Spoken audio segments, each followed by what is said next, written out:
Thank you. Really appreciate your time, everybody. And thanks for Good. having me, Emma. Well, I'm really excited. I think that Aurora Expeditions is a relatively unknown company for us people in America who are not really overly familiar with expeditions. So, why don't you tell us a little bit about yourself and who exactly Aurora Expeditions are? Absolutely. A little bit about myself. So I'm Eric Valdez, been in the industry for 20 years now. Started off with big ships and then U.S. national parks for 9 years. But recently joined Aurora Expeditions, been on the team for 3.5 months, but had the opportunity actually to sail in Greenland in July and just had a phenomenal time, not only exploring the destination, but also getting to know a little bit about Aurora. What a fabulous opportunity. It was awesome. Here's a great shot of the Sylvia Earle, which was the ship that I was on. Not my voyage, but I just thought this was a beautiful shot of the ship. Yes.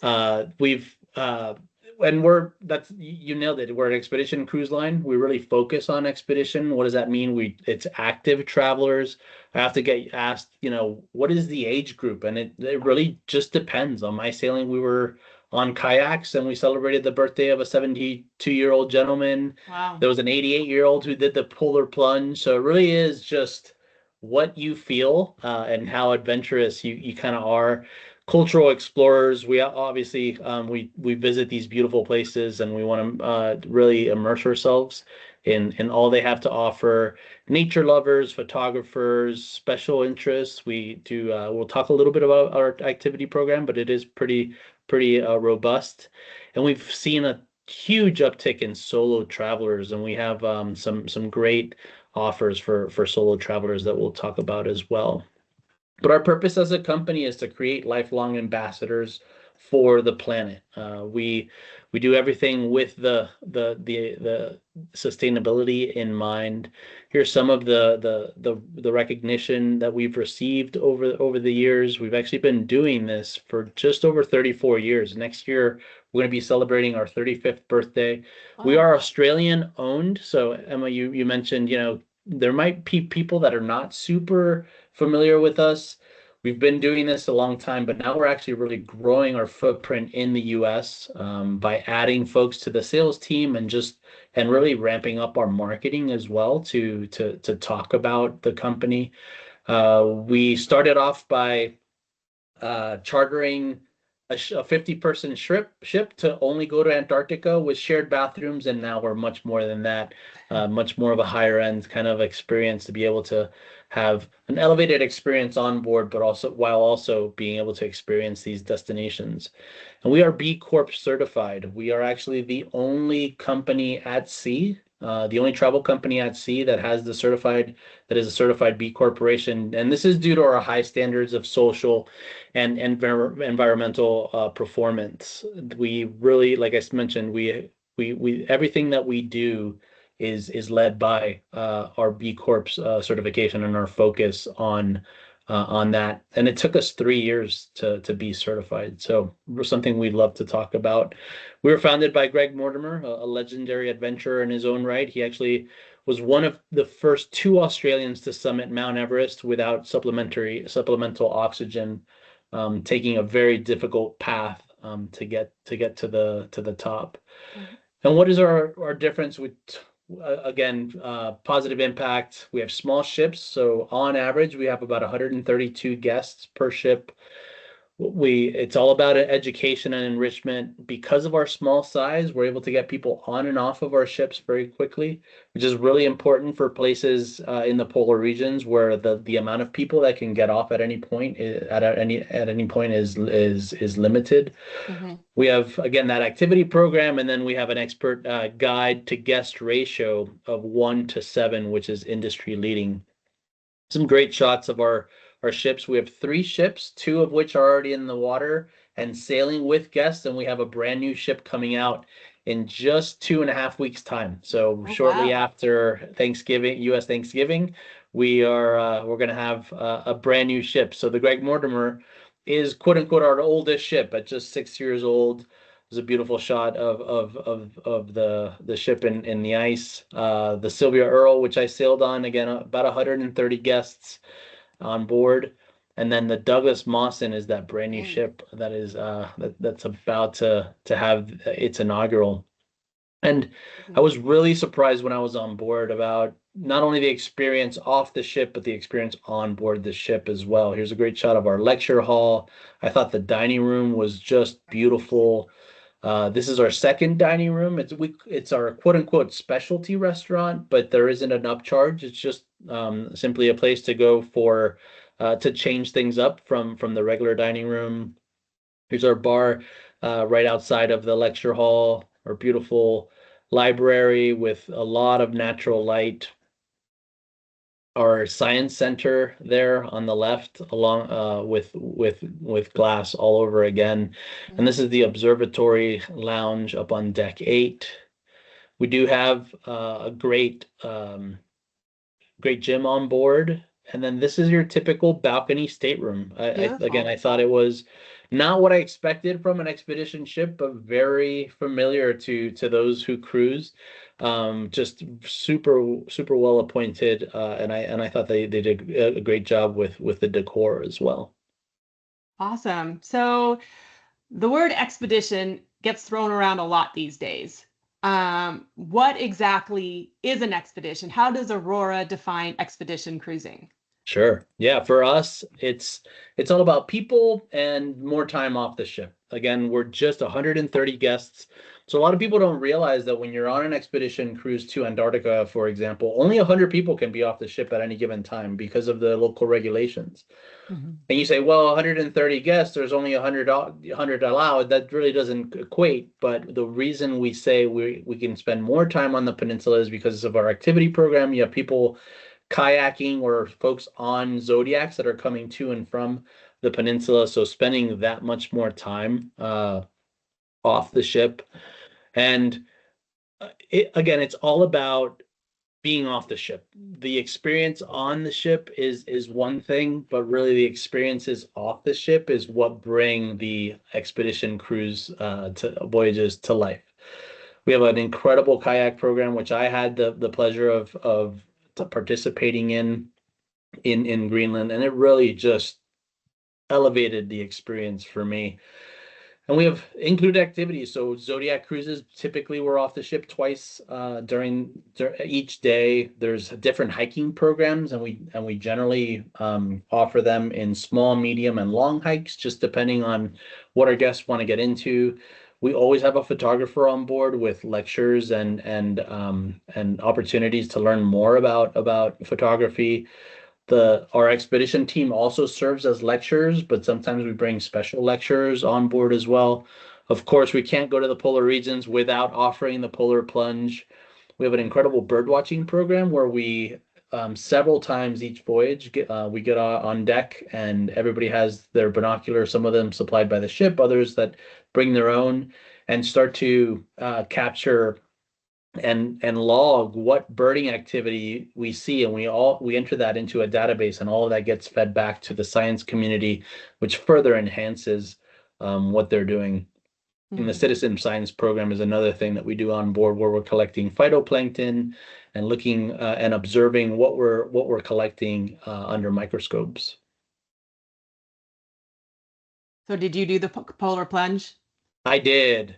I How was it? Was it It cold? was it was great, but it was only 42. Apparently, it needs to be a little bit colder for the diehards. So Oh my God. I'm just getting dipping my toe literally Right. into the polar plunge. Hopefully, when I go to Antarctica, it'll be even more of an impressive number, I guess. But yeah, I was in and out rather quickly.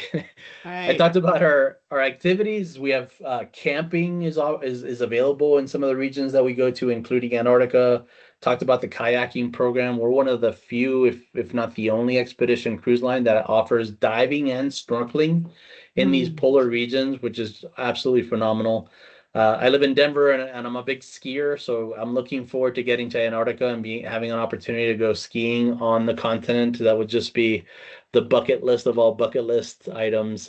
Snowshoeing, there is alpine hiking, paddling and again snowboard touring as well is an option. Jeez. Oh, Yeah, and here's a I just love this shot. I know I've talked about kayaking a lot, but I just love this shot of the penguins and the kayakers in the background. has anyone ever fallen in that water? The kayak In the kayaks?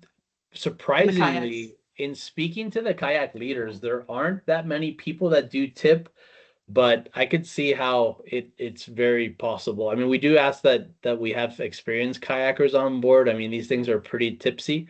But we do outfit everybody that kayaks with a dry suit. So even if you fall in, you'll stay completely dry because you've Gotcha. got the rubber cuffs on the arms, feet, and neck. All right. And then the expedition, I mean, the onboard experience is incredible, but the expedition team is really what differentiates the experience overall. We've got geologists, naturalists, ecologists on board, and they really enhance the experience, just really talking about and talking you through what it is that you're going through, talking about the destinations. I thought was just a huge supplement to the experience. Hmm. And the we're guided by nature. This is not your big ship 7 day cruise that has every itinerary very well thought out. We kind of just go where the action is. The expedition team leader and the captain actually get together and they make decisions on where it is that we're going at any given time based on what's out there. So if beluga whales have been spotted out in the distance, guess what? We're making a beeline to check out those beluga whales at a safe distance and experiencing everything that the region has to give. Awesome. Okay, so you've talked a lot about Greenland and you've talked about Antarctica. Where actually does Aurora Expeditions go?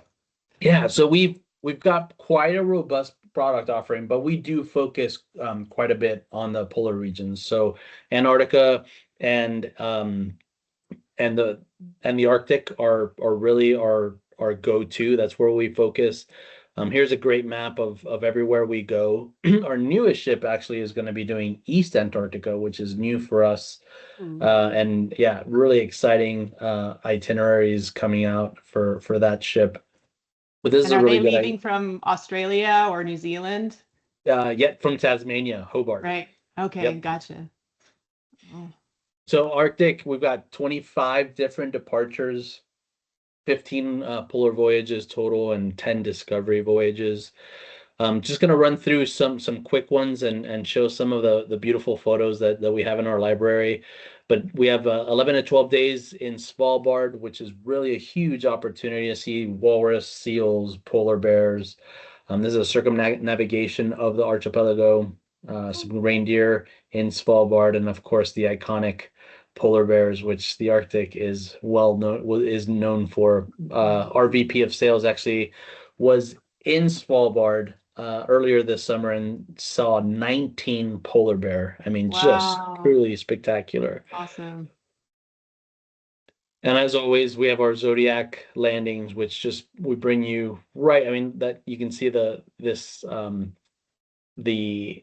that Zodiac back there just right up to that glacier. Hmm.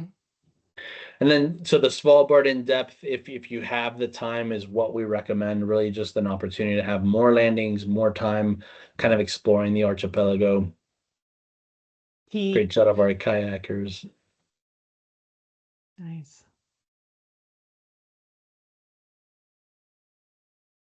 Looks like nice weather. Yeah, not bad.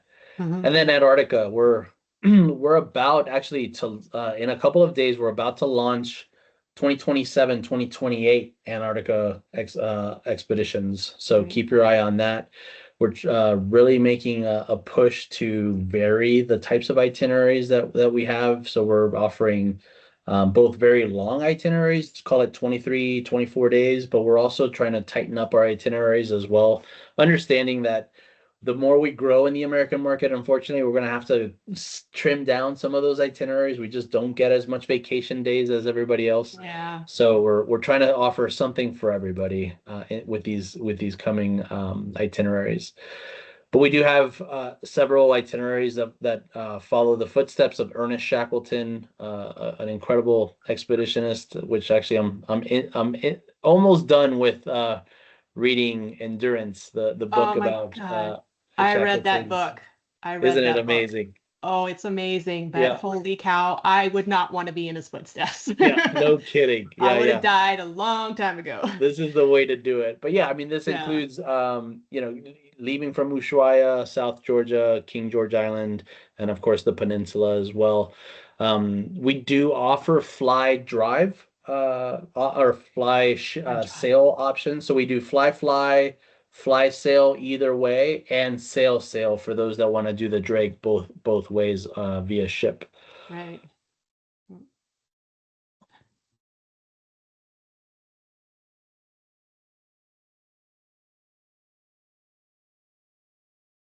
And the King Penguins is a must see when getting down to South Georgia. And again, Yeah. another great shot of our hikers following in Shackleton's footsteps, but in a much safer manner than they Comfortable. did over 100 years ago. Yeah. Spirit of Antarctica, shorter itinerary, 12 Hmm. days. Again, we're trying to offer something for everybody when it comes to these trips. Great shot of a whale and some happy folks on a Zodiac as well. But just, I mean, the more I talk to people that have been to Antarctica, the more I hear about how spectacular it is. I just met somebody that has been to 110 countries, and they said that Antarctica by far was their favorite, which is really saying something. Yeah, absolutely. Here's an example of our fly sail options on across the Antarctic Circle. Hmm. We've got a couple of departures here coming up in the next 13 months or so. And the Weddell Sea. Yeah, Yeah, we'll go on what'll see focus. that's a nice one. Hmm. Beautiful. And then this one is by far the most impressive and itinerary of all, where you have an opportunity to go to the Falklands, South Georgia, King George, and the peninsula, and really just spend quite a bit of time with the 20 to 21 day itinerary, getting to know the destination. Hmm. If you have the time, definitely worth taking a look at. That would be the one that I would pick. Yes. Yeah. Yeah, you don't want the Cliff Notes version of Antarctica. You really No, want no, you really want to you're gonna get go in there. once. Usually you That's go right. once, so you do it all, Typically. right? Yeah, that's right. Yeah. Yeah. And that I definitely want to see. All those king Yes, penguins. Geez. absolutely. And then another Antarctica complete 23 dayer, but we have three departures coming up. The earliest one being in December here, but we go out to 27. And again, keep your eyes out because 27, 28 is also going to be coming out. So a bunch of new itineraries coming out. Typically, our booking window is about a year out. Hmm. Depending on what's going on, we sometimes see a little bit of a contracted booking window, but a lot of people like to book further in advance, Yeah, make sure they secure their cabins. And honestly, part of the fun for me is just getting to look forward to these trips, right? absolutely. So Once it's on the that's books, it's like it's happening. that's right. Yeah. Yep. Macaronis. And just the icebergs are just absolutely Beautiful. stunning. Right. Okay. Well, that looks really amazing. So I'm ready to go. But what do I do when I'm on board? What does it Yeah. look like? What does the day look like? Besides when Yeah. you're crossing the Drake, obviously you're going Yes. to be clinging to your toilet bowl and Hopefully but not. hopefully not. But like, what Yeah. does a typical day look like? Yeah, so we start the day off with breakfast and a lecture, kind of talk about what we're going to be doing. Then everybody heads down in waves down to our mud room. We do provide life jackets and boots, wet boots for everybody to get off on the landing. We typically have a morning landing and an afternoon landing. Okay. So go get off the ship, explore. And I think one of the cool things about the expedition style is you really feel like you're part of the expedition. You're part of the expedition team. They're having breakfast, lunch, and dinner with you. you're getting for lunch, you're getting together for a lecture on the destination that you're visiting, talk about maybe what you saw in the morning, what you're gonna see in the afternoon. Hmm. I talked a little bit about the citizen science program, get an opportunity to take some of that seawater back. And it's amazing. Like, everything starts with phytoplankton, right? And it's Yeah. just so much comes from that. And we're really always trying to study the phytoplankton, and again, sending that back to the science community to help enhance what the work that they're doing. Just spend more time with the expedition team and go out typically for a second landing, is generally the way we do it. There's a morning and an afternoon landing. Again, we're trying to spend as much time outside of the ship as possible. Hmm. Get back home for get back on board for the recap dinner, and then honestly, by the time dinner rolls around, you're ready to crash so you can get some rest for the next day. Right. Awesome. So that looks amazing. Can you tell me more about Aurora's like sustainability initiatives, et cetera? Because I know science and your B Corp status are super important for you. So like, how does that work with Aurora? Absolutely. Yeah, so we're trying to create lifelong ambassadors for the planet. And just about a month or two ago, we made the decision to no longer try to be certified as carbon neutral. It just didn't. It seemed a little disingenuous to be paying for carbon offsets, and instead, we could have been investing that money into really establishing programs that truly give back to the planet. So, in May, we actually had a biofuel trial where we used vegetable oil to have to sail one of our ships for about Huh. 3 days off the coast of Spain, and that went pretty well. And as you can imagine, it's cleaning out the fuel tanks and getting the ship ready. But it was pretty Right. incredible that they were we were able to do that off finish that trial. And we're gonna have another biofuel trial coming up. Just thinking about different ways to not to, to reduce the amount of fuel that we're expending. We just Mhm. came out with an announcement that we're installing microplastic filters on board our newest ship, the Douglas Mawson. It's going to Okay. filter out 99% of microplastics from our laundry facility. So Right. it's just Okay. amazing on how many microplastics get released from laundry, and these new filters are really going to do a great job of taking care of a lot of those microplastics. And then we just joined forces with Current. It's an AI company, and we're actually starting to look at currents around the globe, especially in these places that nobody that are uncharted, quite literally. And what we're trying to do is avoid currents that are creating more drag on our ships, and in many cases trying to have the currents actually pull the ship and assist with those currents to be able to reduce Fuel. the Right. the fuel consumption as Yeah. much as we can. And then with some of those dollars that we were using to buy carbon offsets, we're now actually funding marine planting and cleanup events. So that includes planting kelp in Canada, coral, where we have coral farms that we're planting in Indonesia, coral in Costa Rica, there's kelp in Portugal, and trying to clean up the coral triangle as well. And then I've mentioned citizen science a couple times. It's a really cool program. It includes the bird watching, the birding program that I mentioned, but also a lot of that data that we're collecting from these remote places that we go to just help scientists have more information about these very remote destinations. That's it all sounds totally amazing. So I'm ready to go, but like I don't know. I want to go everywhere. Yeah. How do you choose where to go? Yes. So it Oh, really depends on what excites you most, right? So if wildlife is kind of what you're chasing, obviously Antarctica and the Arctic are definitely places that you want to go.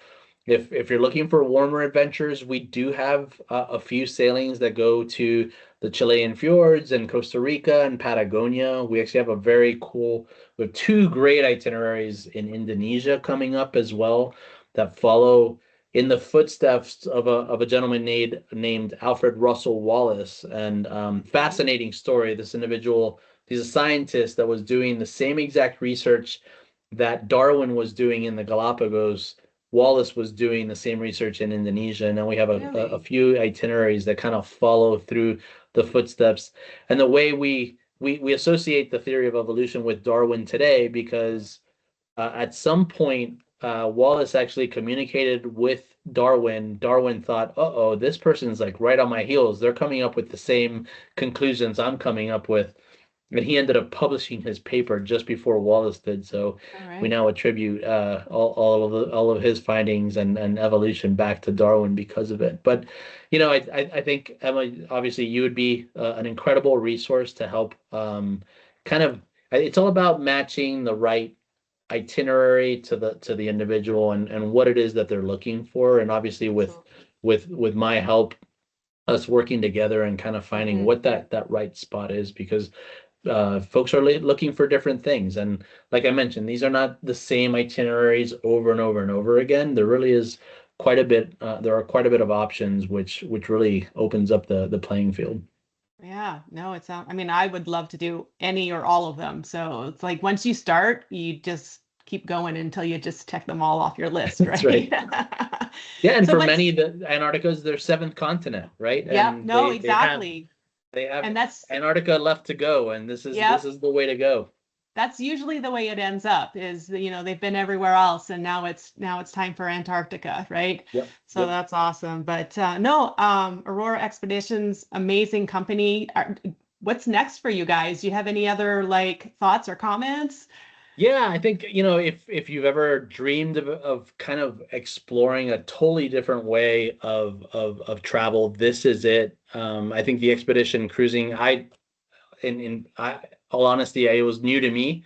Been on Hmm. several large ship cruises, but had never been on an expedition style cruise, and I was just completely blown away. And I think one thing that I will say is it's honestly a great thing for cruisers and non-cruisers alike, Yeah. to check out, because going to these destinations, there really is one way to go.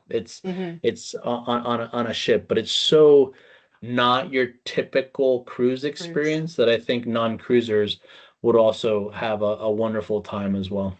I agree. I agree. I know a lot of people who are not cruisers, but there are certain destinations that I think it's just the best way to get there is by ship. And Yeah, maybe don't think of it as like a, party cruise or whatever. Think of it as an educational trip because that's exactly what it is, between the science and the landings and all of the natural phenomena that when you see when you're there, it's not your typical, Caribbean style party cruise. This is a right. completely different adventure. So Yeah. I do always recommend to people that they check this out if they want to go somewhere extraordinary like Antarctica, Greenland, places like that. Sure. Yeah. All right. Well, this was amazing. I hope that our guests got a lot of value out of this. I know I certainly did. But I appreciate your time, Eric. Thank you so very, very much. Thank you, Emma. We'll be in touch. Definitely. Have a Thank you great so week. much. All You right, too. take care. Bye. Bye bye.